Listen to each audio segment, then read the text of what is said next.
News. Saya Fikri Hijrah dan rekan reporter saya Hafiz Sadi Muqtasim. Telah terjadi banjir galodo di sekitar Kecamatan Banda Gadang, Kota Padang. Banjir Galodo ini menghanyutkan beberapa rumah-rumah warga dan syukurnya tidak ada korban jiwa pada bencana kali ini. Berikut adalah cuplikan yang menampilkan sekelompok siswa SMA Negeri 1 Padang yang mensurvei tempat bencana tersebut. Dulu, tempat ini adalah pemukiman warga yang nyaman dan asri. Banyak keluarga tinggal di sini dengan tenang. Aktivitas sehari-hari berjalan normal. Anak bermain, warga bekerja, dan lingkungan terasa hidup. Di sekitar area ini dulu banyak pepohonan hijau dan rumah-rumah yang terasa rapi. Sungai mengalir dengan tenang dan menjadi bagian penting dari kehidupan masyarakat. Suasananya sejuk dan aman untuk ditinggali. Namun, sekarang keadaannya sangat berbeda. Banjir Galodo yang datang tiba-tiba mengubah semuanya. Air deras bercampur lumpur dan material menerjang pemukiman tanpa bisa ditahan. Rumah-rumah rusak, jalan hancur dan banyak fasilitas umum ikut berdampak. Tempat yang dulu bersih dan teratur kini terlihat kacau dan penuh kerusakan. Warga harus kehilangan tempat tinggal dan harta benda mereka. Aktivitas yang dulu normal terhenti karena bencana ini. Jadi izin Pak sebelumnya. Jadi kapan sih Pak terjadinya banjir ini pertama kalinya Pak, atau pada saat kapan mulai banjir ini, dan apakah memang sudah separah yang ada di belakang ini Pak awalnya Pak? Pertama banjir ini di Komplek Geria Permata Tahap 2 ini, RT 06 RW 1, Kelurahan Tabiang Banda Gadang, Kecamatan Gado. Pertama sekali banjirnya tahun 2012. Nah, itu udah banjir itu, lumayan dahsyatnya dan luar biasa. Kemudian kita udah coba ngomong sama Pak Lurahnya dulu, mungkin Lurahnya udah lupa, untuk menanggulangi ini atau didam atau diberi apalah.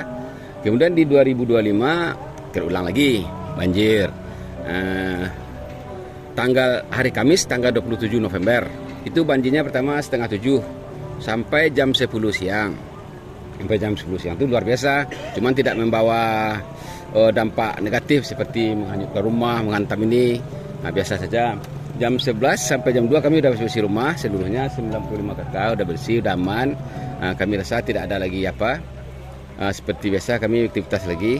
Jam 5 sore sampai maghrib itu lain keadaan apanya, airnya ini hitam pekat dan keruh, itu kayak nggak mungkin kan.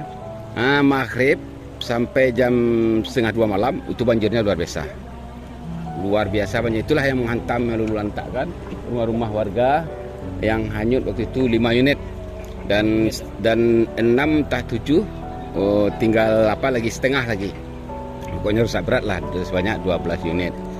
Nah, itu kemudian tanggal 2 Januari 2026 ulang lagi banjirnya. Dihantam lagi, tambah lagi yang runtuh. Jadi total rumah yang hilang 9 unit. Di blok B itu hilang 9 unit dan rusak parah, ada beberapa unit. Dan banjir inilah yang buat kayak gini, berantakan semuanya, hancur. Dan alhamdulillah masjid, cuman yang masjidnya kena tempat duduk perempuan dan laki-laki, dan juga gudang hilang, hanyut. Nah, itulah kira-kira kejadiannya itu. Oh iya Pak. Jadi izin juga Pak, saya menanyakan yang saya lihat yang di depan itu Pak sebelumnya Pak. Yang kan yang di depan itu seperti ada kayak sebelumnya teman saya yang namanya Afif kan Pak. Ya, Afif. Jadi dibilangnya dulu di sana tuh kan ada parak-parak ya Pak.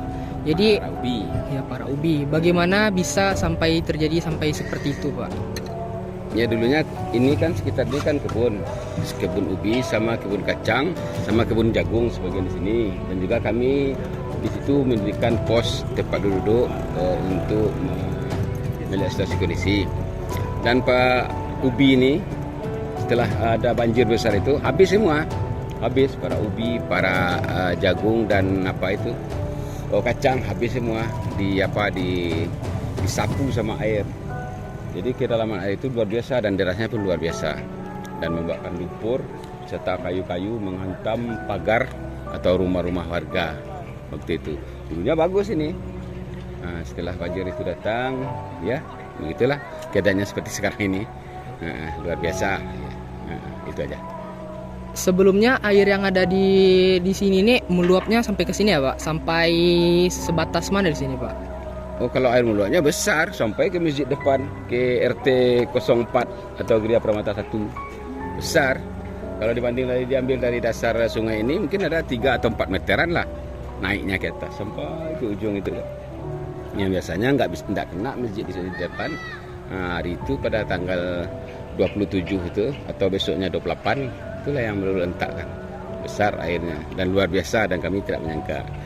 Alhamdulillah korban tidak ada, korban nyawa tidak ada, korban orang tidak ada, cuma mungkin korban harta seperti perabot-perabot, alat-alat rumah tangga, pagar dan sebagainya. Nah. Baik Pak, terima kasih ya Pak atas wawancara singkat pada sore kali ini Pak. Oke. Ya, terima kasih juga. Semoga Terima kasih, Pak. bermanfaat, ya.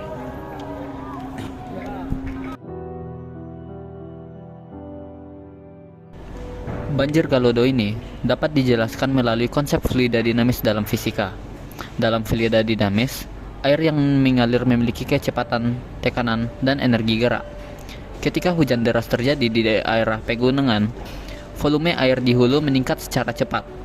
Air yang bercampur dengan lumpur, batu, dan kayu membentuk aliran dengan massa yang sangat besar. Menurut prinsip fluida dinamis, semakin besar kecepatan aliran, semakin besar pula energi kinetik yang dimiliki fluida tersebut. Pada banjir Galodo, aliran air bergerak menuruni lereng dengan kecepatan tinggi akibat gaya gravitasi. Tekanan yang dihasilkan aliran ini menjadi sangat kuat, terutama ketika melewati daerah yang lebih sempit seperti sungai atau pemukiman.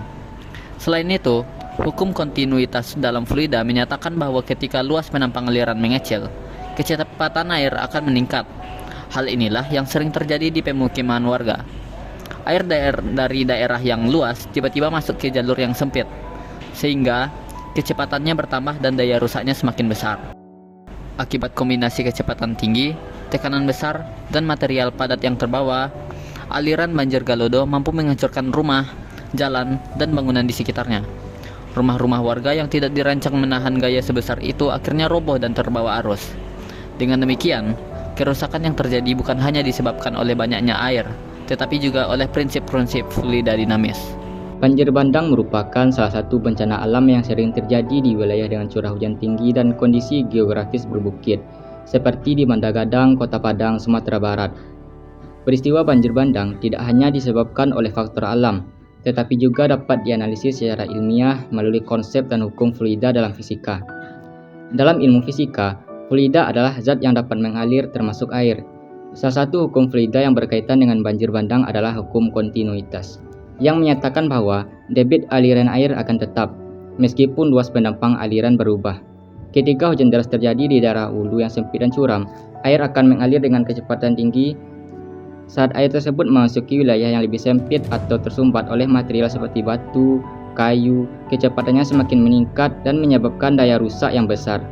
Selain itu, banjir bandang juga berkaitan dengan hukum Bernoulli, yang menjelaskan bahwa semakin besar kecepatan aliran fluida, maka semakin besar pula energi kinetik yang dimilikinya. Aliran air yang cepat membawa lumpur, batu, dan kayu, sehingga mampu merusak rumah, jembatan, serta fasilitas umum di sekitarnya. Tekanan fluida juga berperan penting dalam banjir bandang. Semakin besar volume dan ketinggian air, maka tekanan yang diberikan ke permukaan sekitarnya juga semakin besar. Hal inilah yang menyebabkan air banjir bandang dapat merobohkan bangunan dan mengikis tanah. Dengan demikian, peristiwa banjir bandang di Bandagadang dapat dipahami melalui penerapan hukum fluida.